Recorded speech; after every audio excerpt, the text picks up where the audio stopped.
Denmark. I've been working with systemic ideas, appreciative inquiry, or inquiries, as we say in Denmark. Yeah. In many years. Excellent. Yeah. So it's an honor to meet you. Great to be here with you. Thank you. Yeah, Max Watanabe from Japan. I'm here because I want to know more about what David is thinking. My name is Jim Abnabeni. I work in government in Massachusetts, and been studying and teaching AI for the last 10 years, and finally getting a chance to meet you. Oh, that's great. Did you know about the summit we did with Massachusetts and the statewide energy plan? I knew about it. Yeah. I knew about it, but was not a part of it. I'm sorry to say. Really exciting work. Yeah. Great. Hi, I'm Camila. I'm from Colombia. I'm an ecologist and I have a master in peace education. So I think all these things are related, and I'm very interested in your ideas. I work with the government, with children, participation. Yeah. Okay, excellent. Yeah. My name is Carlos Aguilera. I'm from Chile. I'm an OD and people development consultant. My main clients are in the mining industry, so sustainability is a main issue in my In the job. mining industry. Yeah. Excellent. Yeah. So that Yeah. was my main focus of interest. Good. What kind of mining? Copper mining. Excellent. Yeah, Chile is the Yep. first copper producer of the world Good. at Yep. this moment. Yeah. Excellent. I'm Jacob. I work with organizational change, and I think this workshop has my particular interest since we are in a big process of making a reform of the public sector. We have to innovate our public services, and I see more and more the collaboration between designers and appreciative inquiry as a way of developing the capacity to change and develop understanding of services of the public sector. And I think over the next 5 to 10 years we would see revolutions in the whole understanding of what is public welfare and the role of public servants in Denmark. And very Excellent. interesting. We have a lot to learn from you too. The happiest country in the world. Huh? The happiest country in the world. They say so. Even the happiest people can have bad days. At the same time, we have a high suicide rate, so okay. I don't know how. Oh, the unhappy, they kill themselves. Yeah, okay. You can answer.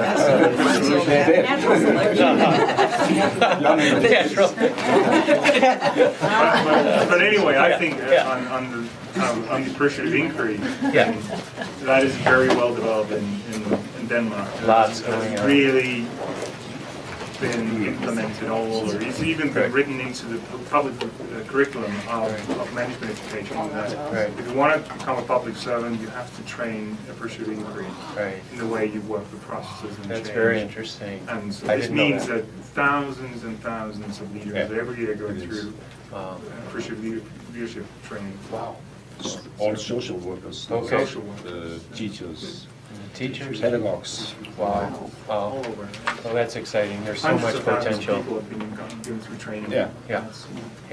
Yeah. But also, that could be an interesting conversation, but Right. that we're at some point ending the story of appreciation. Yeah. That the redescriptive power of appreciation as a new metaphor Right.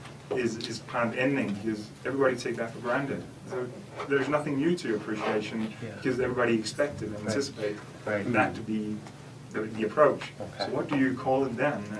And then there's the whole academic debate of what is appreciation after all. Right. And Right. so there's some great developments. And some important underlining of inquiry, appreciative inquiry. Yeah. Okay. Excellent. Thank you. I have to introduce me. I am Marilene Grandesso from Brazil. I am a psychologist, and I work with collaborative practice. And the first time I listened about appreciative inquiry, it was 2008 when I came to Taos for a conference, and you introduced me to Appreciative Inquiry. So I am very interested. In Brazil, the family therapists are looking for more information about it, and we are trying to improve the dialogue between family therapy, appreciative inquiry, and organizational work. Right. And perhaps you can help us. Thank you. And your interest in sustainability for this theme? Okay. Yeah. Okay. ¿Qué dice Lely, por favor? ¿Cuál es tu interés en la sostenibilidad? La posibilidad. I work with community. Okay. Okay. Excellent. Excellent. Okay.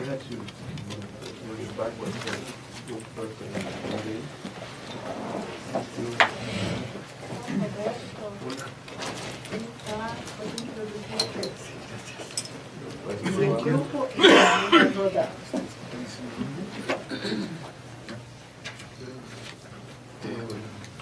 My name is Robert Santilli. I come from Chile. I am very interested in applying appreciative inquiry in health and hospitals. Yes. I work on that field.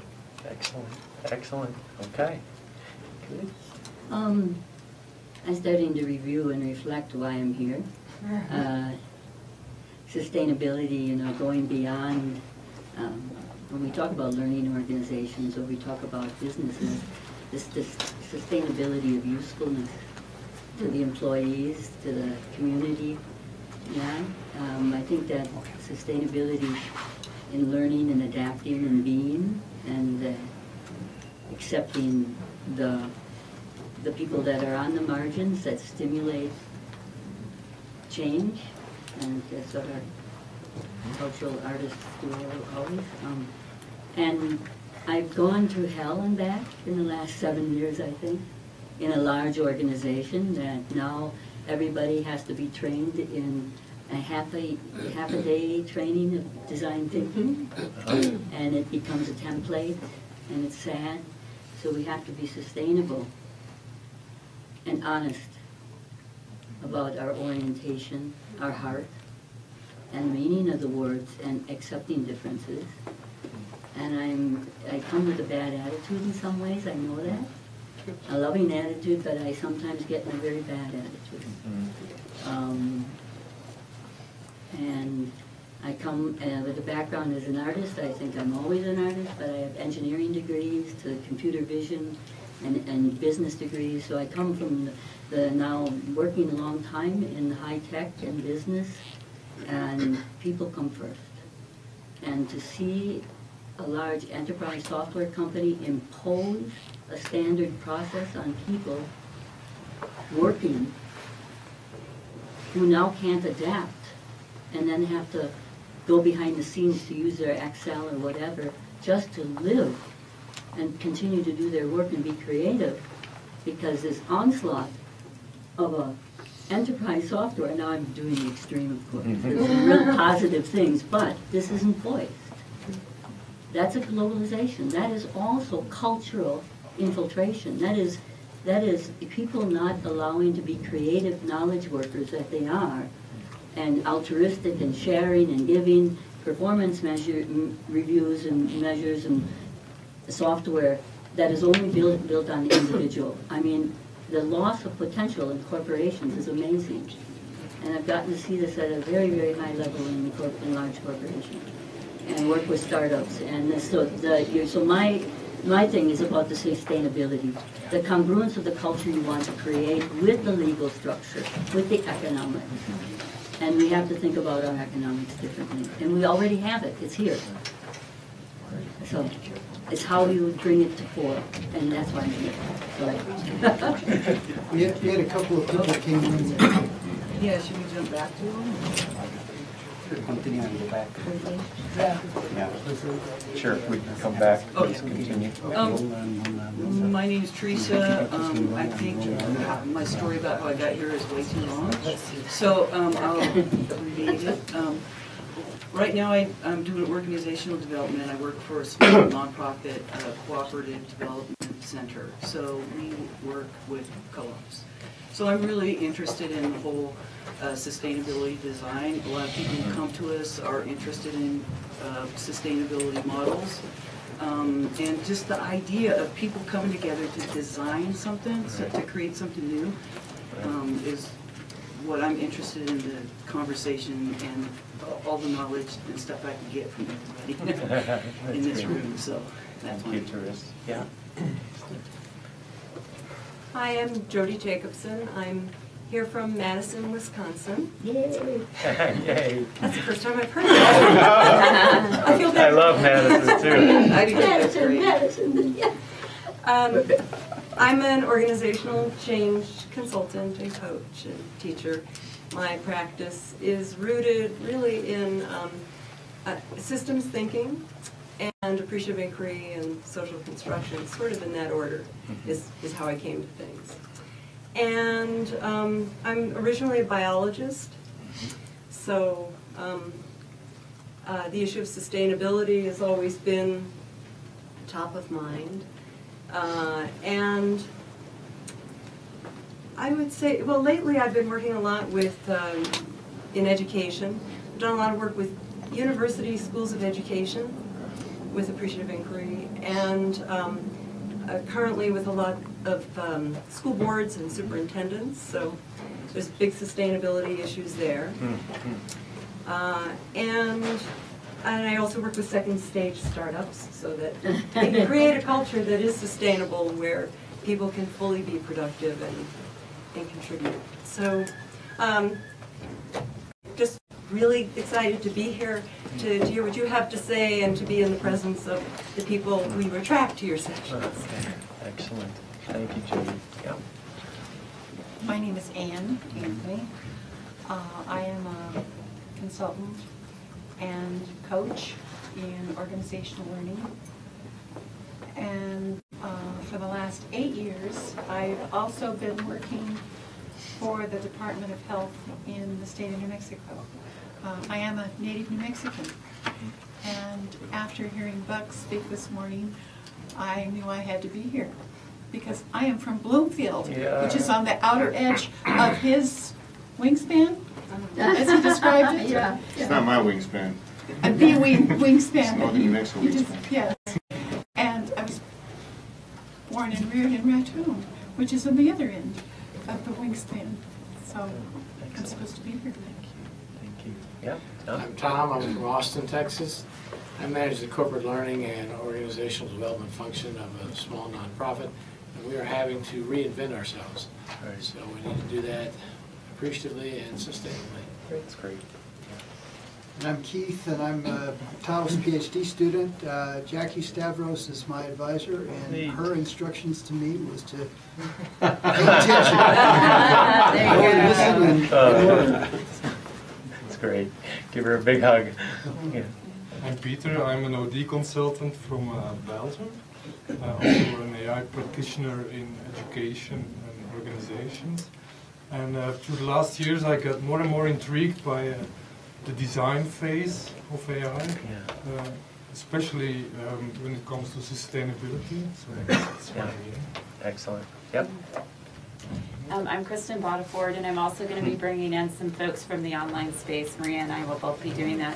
So I want to introduce you to two people online, Ron Samborski and Stephen Shimshak, who are also facilitating. Hi, Ron. Hi, Stephen. Hi, and there's also about 25 other people watching right now, so I'll work to, it's a big group, but I'll work to every once in a while bring something in.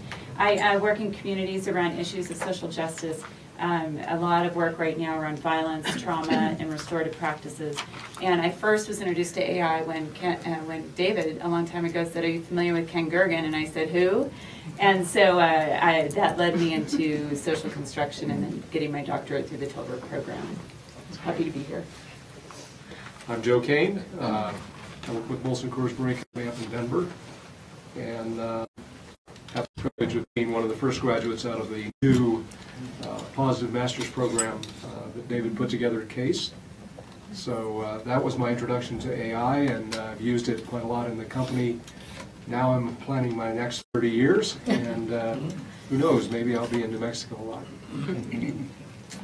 My name is Buck Sanchez. I'm the local boy here. I'm a forest ranger for the Carson, the lead ranger, and I'm excited because I've been practicing appreciative inquiry for 2 or 3 years and had phenomenal results, and just a real fan of David Cooperrider. It's just exciting to be here. Good to see you. Hello, my name is Eliane. I'm Brazilian. I'm a social psychologist.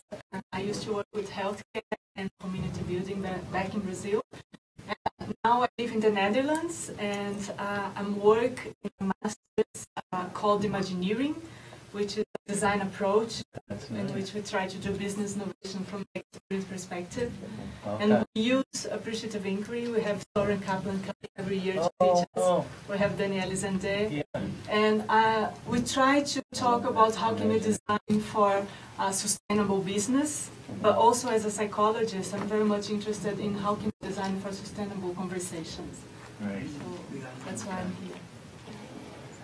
Hi, I'm Mary Beth Shapey, and I live in Raleigh, North Carolina. Yep.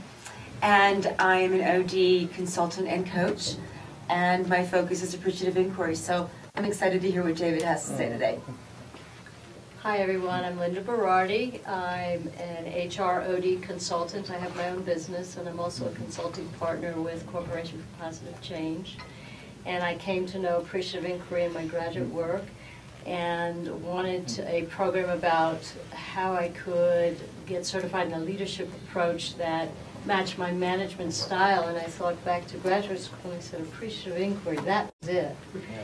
And I contacted Diana, and the rest is history, and I'm so happy to meet you. And I'm working with appreciative inquiry now, and very interested in large-scale design, because I've worked mainly with managers in small to medium corporations, so I'm interested in the large scale, and particularly the biomimicry Yeah. influence. It's really, really good. Yep. So thank you. You're welcome. I'm Randy. Excuse me. I'm Randy Butler. I tell people all the time I'm a recovering trial lawyer, and I'm doing the best I can.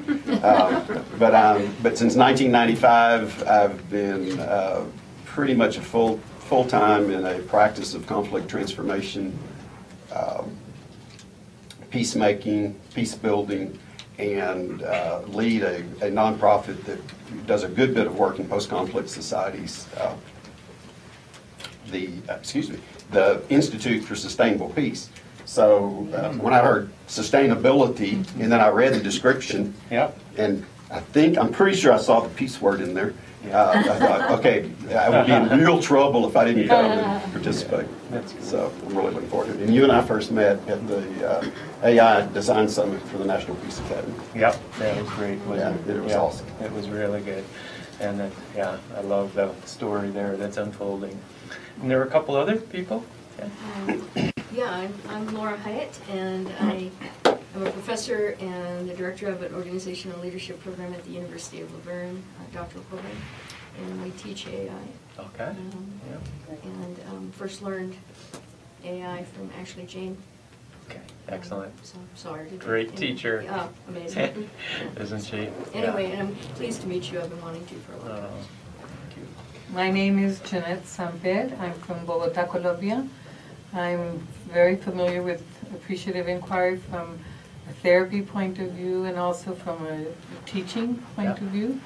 And I'm now working with a health organization in Colombia, and in changing the health culture and what they call humanizing the self, what we're calling humanizing the health culture. And I'm very interested in hearing ideas of how to make the process sustainable. You know, sort of continuing to design it so that after we leave, they continue. Good. All right. I am Gitte Haslebo. I'm coming from Denmark. I'm a psychologist and work as a consultant. I come from a small consultancy firm where we work from appreciative and systemic and narrative approaches, and we have been there for 22 years now. Yeah. Wow. I'm looking very much forward to this. That's great. Okay, I'm Nora Fried. I am a psychologist from Argentina, and the story is too long, so I would say, that I teach in different countries about generative dialogue, and I use some of the resources of appreciative inquiry mixed in the package. Excellent, excellent. Okay. Well, is there anybody else? Do we? Huh? I just want to say this Con Ledoux from Ontario is also participating. So, Okay. hi, Con. Hi, Con. Hi, Yeah. Con. And there's 28 other people that I don't know who they are. Excellent. Okay. Well, I want to use our time well here. I think what we'll do is a little bit of a combination of a little bit of sharing and setting the situation and some of the exciting work that's happening through sustainable design and working at larger levels of systemic transformation. And then I thought we would take one, after kind of getting into a couple examples, take one that Buck is working on and begin to actually craft something with him that could be for a whole region, in terms of moving towards a sustainable region.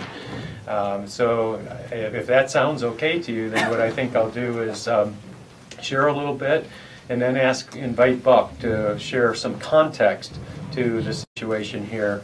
And then we'll go through and begin to, just almost like I would do with any region, start to design a way to approach an appreciative inquiry design kind of summit in the sustainability domain. Okay, so I think we'll get real practical, and I'd love to see something come out of this.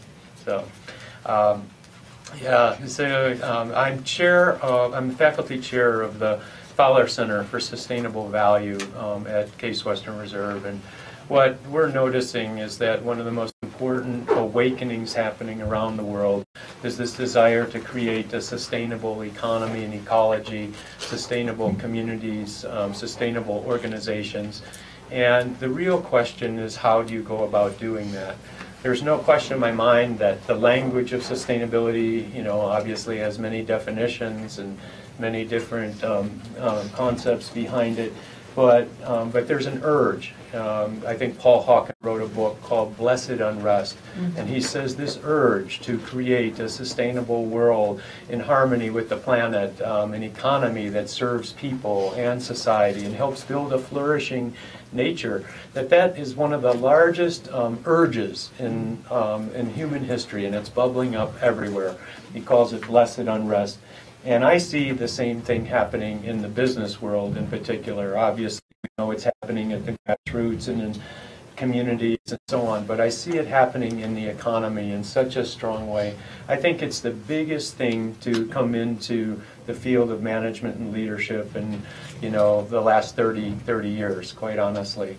And it's an innovation engine. It's an invitation to spark people's imagination, to invite people into a much higher, more passionate level of engagement within their organizations. I shared a little story of we've gathered 3,000 stories of business as a force for peace in high conflict zones, and business for the eradication of extreme poverty, business and ecological innovation, and so on. And it is very exciting, like this company in the Netherlands called OAT, that, they said, how do we create now a whole product line and a service where we design gym shoes that are going to appeal to young people, but it's all based on sustainable materials. It's all built in sustainable, renewable energy factories, that after it's done, it doesn't go into a landfill, but you can actually go and it becomes a regenerative force in balance with nature. You can go to your backyard and plant the gym shoe when it's done, and it biodegrades very rapidly and turns into a tree. And so there's just, it's happening so quickly around the world. Factories being designed that give back more energy to the world than they use. For example, the SC Johnson factory in Wisconsin, They were looking at the relationship of waste and so on, and so they built methane from the waste dump to the factory that creates enough energy to power their facilities, but then they produce more than they need and they give it back to the community. And the goodwill in that community is just enormous. So, we're at a stage in our planetary history where the challenges are grand challenges. So, for example, a grand challenge. How do we, within the next 25 years, some say that's going to be too late, how do we transition to a completely off our fossil fuel economy to a completely renewable energy economy? Well, how you put that in your mind? You're a change agent. How do you help the world make that transition? Well, obviously, it's going to be at all different levels. It's going to be at one individual consciousness at a time, one school at a time, one factory at a time, one community at a time, one system at a time, and so on, until the whole world begins to move in this sustainability kind of direction. But my special interest is how to bring appreciative inquiry to accelerate these things and the instincts that people have around that. Now, some of you have heard me talk about, appreciative inquiry just as a quick way to get into it. To appreciate means to value. It means to inquire into what gives life to living systems, living human and natural systems when they're most alive. In other terms, in management terms, we could call it a strength-based approach to leadership and inquiry. So, for example, when I was sharing tons of stories with Peter Drucker about appreciative inquiry shortly before he passed away, he said, "Oh, David, well, I wrote about this kind of concept many years ago. The task of leadership is," and I said, "Well, tell me, I'll put it in a nutshell." And he said, "It's easy. The task of leadership is to create an alignment of strengths in ways that make a system's weaknesses irrelevant." You wrote that down. The task of leadership is to create this alignment of strengths in ways that make a system's weaknesses irrelevant. And what that means is, if you take that seriously, it means, could leading change be all about strengths? Seeing strengths, elevating strengths, creating combinations of strengths, combination effects of strengths, and so on. And so in one of my recent papers, I talk about what I'll call the 3 circles of this strengths revolution in the field of management. And the first circle is all about the ways of knowing, ways of knowing and ways of elevating human strengths. The ways, as a father, to come home and see everything that is new and stirring and all the new interests in my daughter, for example. Can I wake up my appreciative eye and help elevate the new stirrings, what's giving life to my daughter, the new strengths that I might have not noticed if I was lazy and I was just using the eye from a month ago, but what new is happening, what new interests? So there's a lot of tools emerging. I'm going to put the spirit of appreciative inquiry in the center here, the spirit of inquiry, because to elevate strengths, you need to be able to have tools and methods for seeing those strengths, for helping to lift them up. You need languages of strengths. So, for example, there is a lot of new great language and tools, like the VIA character strengths. We have this diagnostic manual of mental illness with all the deficit-based terms for human being. Well, now we have from Marty Seligman and Chris Peterson, an encyclopedia of human strengths, and it gives a rich vocabulary of human strengths around courage and love and temperance and social intelligence and compassion, and it gives a really powerful language set. Well, that helps us to elevate strengths and so on. So the second circle is all around creating connections and combinations of strengths. Having tools with the appreciative others to create configurations of strengths. That Drucker notion to create alignment so strong that it makes the weaknesses irrelevant. Well, tools for the creating concentration effects of strengths, for creating combination effects of strengths, and so on. One of those tools is the Appreciative Inquiry Summit method, where we bring anywhere between 300 to 1,000 people. We've done 8,000 people before, bringing the strengths of a whole city together to design the future of the city, bringing the strengths of a whole trucking company with dock worker, with CEO, with customers in the room. So there's methods that are emerging for macro level concentrations of collaborations that tap into the universe of strengths. One of the kind of shifts in appreciative inquiry is the shift at a basic level of metaphor. The world isn't so much a problem to be solved. It's a universe of strengths. That life on this planet is filled with this kind of abundance. And so if I'm a manager at a trucking company, and we're I can just get on the phone with Boeing if I have the right relationships and we have access to those strengths. So what this second circle talks about is creating these concentration effects and tapping into the universe of strengths.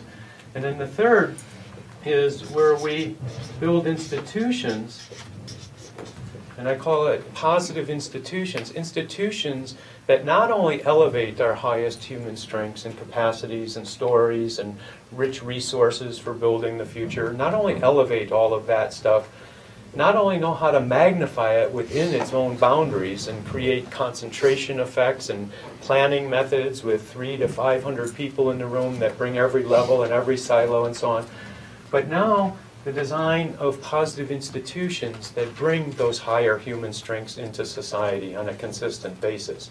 So we start thinking of institutions as vehicles for the magnification of compassion. Institutions as vehicles for the magnification of human courage. Any set of those kind of human strengths. The sense, institutions as vehicles for bringing more love and intergenerational concern into the world. And I think that's where this sustainability agenda is a ripe overlap, where people are honestly, I think, aching to create institutions that are in balance with our human systems, that are actually helping to create a nature that's flourishing again. Like people in that company that created this concept of shoes that bloom. Guess how they feel about that? They are proud. They feel on fire. They want to do more of it. They get letters from all over the world about this is the vision that I have of business and so on.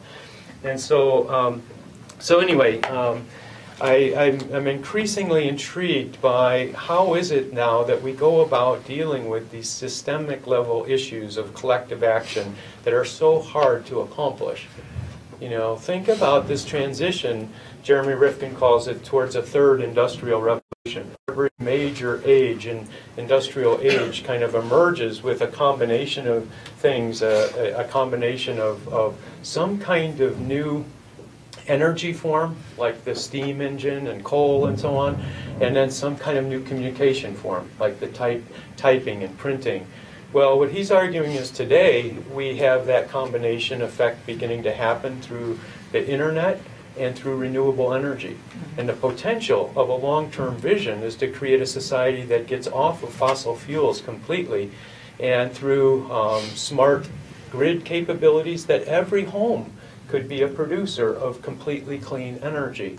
So it changes power relationships and so on. But how are we going to get there? It's such a huge transition to get all the utilities to agree, to get the whole infrastructure of cities to agree. Like right now, China is building over 37 new mega cities, bigger than Manhattan. And why are they building all those concentrated cities? It's because of an older assumption of kind of monopoly forms of energy, in big, centralized ways. Now, if they were working on a decentralized model, where every home and every farm could be an energy producer off the grid and so on. They would be making totally different choices right now. They wouldn't have to be building those 37 million person plus cities right now as we speak. So anyway, there's a lot of interesting work happening. Our experience is that bringing together whole systems around designing and developing sustainability solutions and futures brings out the best in human beings faster than anything I'd ever worked on. So Fairmont Minerals, one of our companies that in our local sand mining company, local company, they said, we want to do it because it's the right thing to do. We want to begin to teach everybody, invite everybody. We want to develop a collective image of the kind of company that creates zero negative impact, no waste. Get rid of the concept of waste. We want to create a company that's advanced in thinking about societal social issues and bringing our skills to, let's say, putrid water, that people are dying of bad water. We want a company that, is giving, 40, 50 hours a year to each person to go help build Habitat for Humanity homes. We want to have trusted, we want to bring communities into our corporate planning. So, how do you launch that kind of thing? So we've developed like the next generation of the Appreciative Inquiry Summit. And we're calling it the Sustainable Design Factory. And I like the word factory because we're coming together to build something. We're coming together to labor together, to create the future of this kind of thing. So my major question that I'm working with right now, when I talk with leaders in communities and cities and nonprofits and schools that want to go sustainable, the real question today isn't about change per se. It's about change at the scale of the whole. How do we move this whole Northeast Ohio economic region joyfully together? How do we move this whole 67,000 person telephone company joyfully and creatively together? Not just in piecemeals and so on. So it used to be in our field that we had a mantra, like if I asked all of you, what's the most effective size group?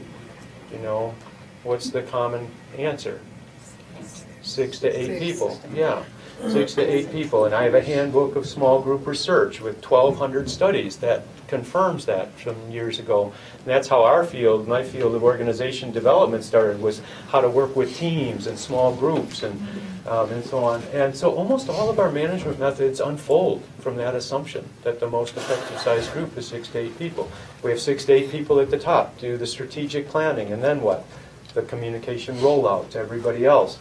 Then we turned that all upside down in the 60s and 70s and said, no, people need to participate if they're going to be committed. So then we had, in Japan and so on, we had the quality circle revolution, 6 to 8 people at the bottom. And so almost all of our methods unfold that way. What we never asked was most effective for what?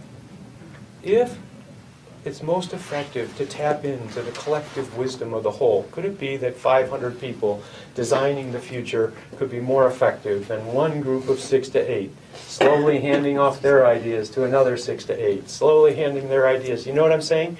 If our goal is to tap into a larger vision and dream for the relationship of that institution to society, could it be that 1,000 people, where we have community members in on the planning and so on? So that's where most of our most exciting work has happened, is working with larger and larger combinations of strengths and bringing the whole system configurations together. I learned a lot about this. Some of you heard about one of our earliest ones in Brazil with Rodrigo Lores. And up to that time, the largest large group session I had done successfully was like about 120 people. And the common wisdom in the field was that was pushing it, And then Rodrigo wanted to shut down the entire factory and bring the community and the mayor's office and all the customers and so on. And he said, we want to do this with 2,000 people in the room. And I was so nervous about that, jumping from 100 people to 2,000 people, and we were scarcely prepared. But it ended up being the easiest, most powerful, most innovative, most empowering session I'd ever worked on. And a principle emerged there, that wholeness brings out the best in human systems. You know, the experience of the whole, coming into the room and being there at the table with, you know, in Rodrigo's organizations, with the machine worker, with the mayor, with a customer, with a, you know, a receptionist, with the order taker, with the truck driver. You bring the whole system into the room, and there is a capacity, a combination effect of strengths that happens that is tremendous, and it brings out listening carefully. It brings out crossing of egos and boundaries. It brings out, so there's something very powerful to that. We knew that appreciation was powerful, you know, to see the true, the good, the better, the possible in each human being and group, and to have tools to do that. We knew inquiry was powerful, to reframe the inquiry from, you know, is it really a negative approach to dieting, or is the topic that we're inquiring into eating to live and to thrive, you know? We knew that inquiry and framing. We learned then that whole systems in the room also amplifies that and brings out this magnifying effect of strengths. And now the fourth one that we're realizing is part of the formula is bringing people together to build a better world, to build a society that moves in a flourishing and sustainable direction.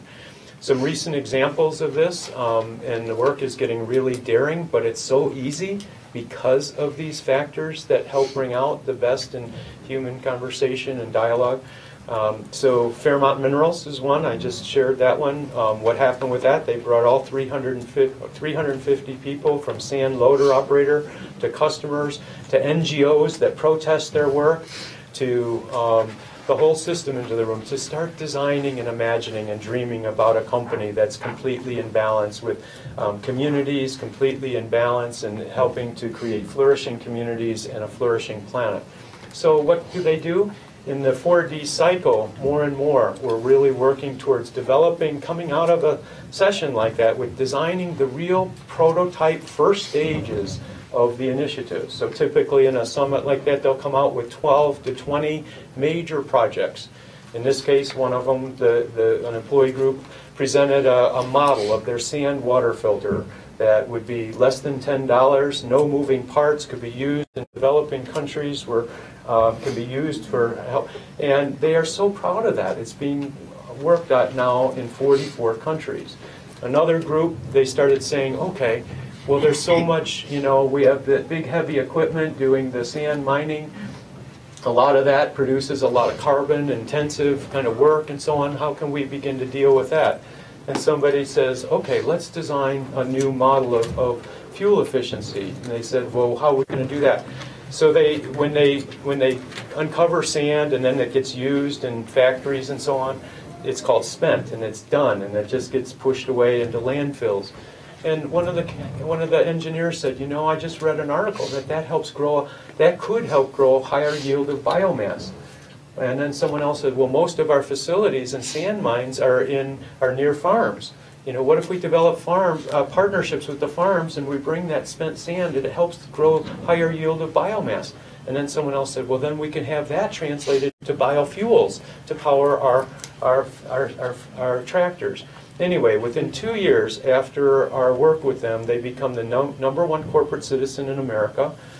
Their business operations just improved in so many different ways.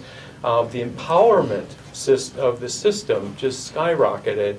And we have dissertation work looking at the engagement scores and people's sense of meaning, significance, and purpose in that system. More recently, shortly after that, we did a project with the whole dairy industry. The dairy industry is a very, very carbon intensive and very polluting kind of industry. And so we started, and in the design phase, they found about 20 opportunities to create sustainable dairy operations. On April 24th, they attracted over $126 million to spark these kind of projects, like how to use biodigesters and create methane, and how that could be brought to use to heat homes and so on. So lots and lots of exciting work, and my sense of hope about what we're capable of if we just break down the barriers. That particular project is having a recognition. They've been invited to the White House on April 24th, so we'll be there to get the recognition from that project. It's a very exciting piece of work. Another one that I just absolutely love is in our own backyard in Cleveland. Cleveland was seen as the mistake on the lake, is what the title became. Lake Erie, one of the nice freshwater lakes, but it was completely polluted. It was considered a dead lake at one time. The river, the Cuyahoga River, because Cleveland was one of the early industrial, steel towns. The river got so polluted that it went on fire and they couldn't put it out. It was all over CNN. This was in 1969. A year later, we finally passed the Clean Air Act and Clean Water Act. But Mayor Jackson came to one of the summits we did at the United Nations with Kofi Annan and others to look at the sustainability agenda, and he said, we need to do that. And so they created a title for their summit, which was fabulous, coming together, because they needed to also grow jobs, coming together to create an economic engine to create a green city on a blue lake. And they've used that title to bring the whole region together. The summit was so powerful, they imagined and started designing the whole process of putting offshore wind energy, the first freshwater offshore wind energy systems, how to turn all the dilapidated inner city buildings and turn those into urban farms. We passed legislation where for $1, if Carlos wants to create an urban farm, he can create an urban farm on one of those dilapidated properties. That's so exciting because then the school kids in the public schools can go to those farms and have their biology classes and learn ecological systems and so on. So again, during that session, Mayor Jackson looked at me when we did the dream phase of it. There were like 1,000 people or 750 people in the room, business leaders, nonprofit, the arts, universities, faith, religious institutions. There was just a rush to the front to share their visions of Sustainable Cleveland 2019. And they were beautiful images. And then in the design phase, we start designing the actual prototypes of what those are like. We show a few film clips of IDEO, one of the top design firms in the world, the brainstormer and ideation phases, but we had people vote with their feet. So in this case, in the City Hall, City Convention Center, we had a group on offshore wind energy, a group on urban farming, a group on local urban mobility to get off of cars. We had a group, and people vote with their feet during that stage, and then they go to work and design the actual prototype, like that sand water filter. Once they build those prototypes, the movement is just tremendously powerful. Just finished one with Bill Clinton at the Clinton Foundation around how to scale up fair trade. Fair Trade USA has resulted in over $258 million coming to the local, what the fair trade concept is. So that was very exciting. What else? So there's just many of these beginning to emerge. Can people tell? Do people remember? I can go through them, but the success factors of the AI Summit. Who's done this AI Summits? I can kind of go into that a little bit. Huh? All system in the room. Yeah, whole system in the room. That wholeness brings out the very, very best in human beings. We don't want to leave out the youth, for example. In Worcester, Massachusetts, they started to write a green Declaration of Independence, green energy and the group that made the biggest impact were the young people. When they spoke about and telling all of us where their hope and the kind of city that they wanted to see in Worcester, Massachusetts, and so on. So whole system in the room. In the summit planning for a region or an industry or a whole city or in any or a single organization like there's 3 phases to it. There's the pre-summit phase, then the summit, and then the post-summit work. And in the pre-summit phase, you really pay attention to these success factors. Again, whole system in the room. What's the second success factor? to really, something, there's 5 success factors that are absolutely necessary. If you get these right, it's going to be easy. Comes who wants. It's voluntary. Voluntary? Okay, partially. So, whole system in the room, how do you figure out the systemic configuration of strengths? It's got to be determined by the design task.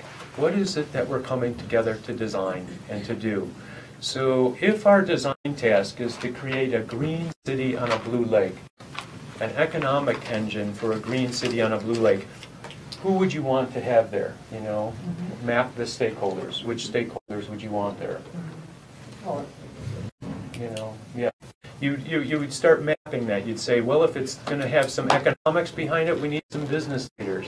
If it's going to, you know, involve empowering people and inner city communities, we need to have neighborhoods there to think about the sustainability. We need urban transportation people there. We need people who know legislation and how to create a political environment and pass legislation that's going to help create a green city on a blue lake. The second thing is getting the task very clear. You know, what is the task that we're coming together to achieve? We're coming together to achieve a green city on a blue lake. So what does that look like? So that's the topic? That's the topic, yeah, the topic. And if you get a topic that sings, that has a great title like that, you know, Diana Whitney and I worked on ones for many years with Dalai Lama and others, said if only the world's religions could talk to one another, the world would be a better place. And they realized that there isn't anything like the UN among the world's religions to work out our complex interdependencies. And so we met with the Bishop of California, who said there's been about 100 efforts to create something like a UN among the world's religions, 100 efforts, and they've all failed. But he declared he was going to spend the rest of his life working on this. So I said, well, what's the task? What's the title of your summit? And he said, well, right now our working title is, should the world have a united religions to work out our, you know, and to end religious violence and so on. And I said, that's terrible. That's a terrible topic.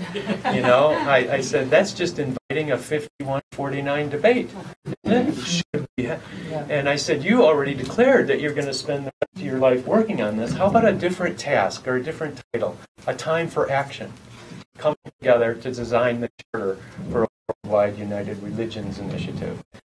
Anyway, today that initiative has 600 centers around the world. Diana and I and a few others facilitated 5 AI summits to design that worldwide movement and so on. But I don't think it would have happened without a great title. You know, in this case, enough dialogue. We've tried to do this for the last, you know. The other is that I think what we're emerging here is a third kind of leadership. A kind of leadership that's not top-down and not bottom-up. Now think about that. That's hard for our minds to handle. What's not top-down or bottom-up? It's not top-down or bottom-up. All around. All around. Whole, macro. I think what we're coming up with, we're living in this age where we have to give birth to a third kind of leadership. Every organization pendulum swings between top-down approaches, and then they say we got too much top-down, then we need decentralized, and now we're too decentralized, and we got too much bottom-up, we got to get more centralized again. What I think every system does need is some combination of these, but the whole system in the room concept, what that does is it brings out the better angels of the other two. So the mayor decided in Cleveland, we're going to do this every year for the next 10 years until we have enough traction that it can't be stopped. Why? Because bringing that whole system, then during the year, there's more trust in the top-down from the government. There's more trust and more coherence in the bottom-up because people have more coherent aspirations. And so it's bringing out the better angels in both of those. Anyway, so in the pre-summit work, you bring together a steering committee of some kind. You define an aspirational focus and what is the work to be done. What is, you know, we want to build a, coming together to design a green city on a blue lake, or whatever that is. Then you, from there, say which stakeholders and what mix do we want. Now, I hate to say it quite this starkly, but we don't just open it up and say anybody who wants can come. We actually say to the steering committee, okay, for this particular piece of work, what percentage of the room should be youth? What percentage of the room should be business leaders? What percentage of the room should be grassroots? Make it move forward, you know, and that gets difficult, you know. But you go back to the work, the design task, but you want the whole system of some kind. Doesn't mean representative system. It means collective strengths system. It's not democracy. It's kind of moving to the task. I would call it design democracy. It's coming together to design things. Who chooses? Yeah. In this case, it's usually some kind of citizen group, some kind of, you know, coming together. Like in Cleveland, it was a group that 2 people felt passionate about it, and they brought together 70 people to help them think about how to design this. Yeah. Anyway, with that kind of introduction, I want to ask Buck to talk a little bit about this region and engage us in thinking through what possibilities there might be here. Can I get some help unfolding this map on the floor? That's the map of the northern New Mexico area. So just so there's a little bit of a... Here, Buck, why don't you? Yeah, okay. And I've got to tell you that right now I'm... got to give a disclaimer. Don't want any of this... Which side? We can flip it back. I don't want any of this on media or YouTube or any of that, because it's just Buck Sanchez talking. And I really shouldn't, I mean, go too far much with that, and I feel honored. Can I just let people know online that we're going to stop live streaming at this point? I mean, it doesn't matter what you do. I just want to represent the federal government with integrity without speaking out of turn. That's kind of like, and is this private? No, it's not. It's public. So we should stop live streaming now. It's your choice. I just don't want to get in trouble. I want to honor that. So we're going to stop live streaming now, and we will figure out how to continue discussion online. I apologize for this. We didn't talk about this ahead of time. I really appreciate you bringing that into space. I have several bosses. Are you okay with us typing things in the site? Just understand that I work for the president. I think we'll just not even